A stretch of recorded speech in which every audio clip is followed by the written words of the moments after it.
પાલનપુર ખાતે દિવ્યાંગ બાળકો માટે વિશેષ નવરાત્રી મહોત્સવનું ધામધૂમથી આયોજન કરવામાં આવ્યું હતું।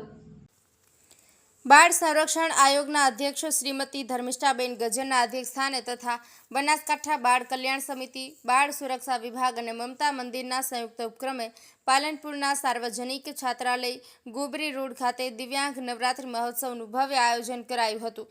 પાલનપુરના ધારાસભ્ય અનિકેતભાઈ ઠાકર મુખ્ય મહેમાન તરીકે ઉપસ્થિત રહ્યા હતા।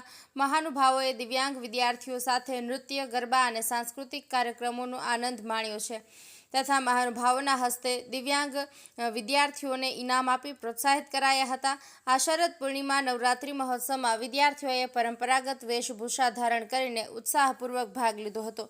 કાર્યક્રમના અધ્યક્ષ શ્રીમતી ધર્મિષ્ઠાબેન ગજ્જરે પોતાના સંબોધનમાં જણાવ્યું હતું કે દિવ્યાંગ બાળકો પણ સમાજનો અવિભાજ્ય ભાગ છે। તેઓ પણ તહેવારના આનંદથી વંચિત ન રહે તે માટે આ પ્રકારના કાર્યક્રમો ખૂબ જરૂરી છે। આવા તહેવારો તેમને આત્મવિશ્વાસ આપે છે અને સમાજમાં સમાન સ્થાન પ્રાપ્ત કરાવે છે। તેમણે ઉમેર્યું કે વિકસિત ભારત અભિયાનના હેતુઓને સિદ્ધ કરવા માટે દરેક નાગરિકે દિવ્યાંગ વ્યક્તિઓના સશક્તિકરણ માટે પોતાનો ફાળો આપવો જરૂરી છે। સાથે જ તેમણે દિવ્યાંગ બાળકો માટે સતત કાર્યરત તમામ સંસ્થાઓ અને કાર્યકરોને હાર્દિક અભિનંદન પાઠવ્યા હતા। આ કાર્યક્રમમાં વિવિધ સંસ્થાઓના હોદ્દેદારો, નગરપાલિકાના હોદ્દેદારો, અધિકારીઓ અને બહોળી સંખ્યામાં દિવ્યાંગ વિદ્યાર્થીઓ ઉપસ્થિત રહ્યા હતા।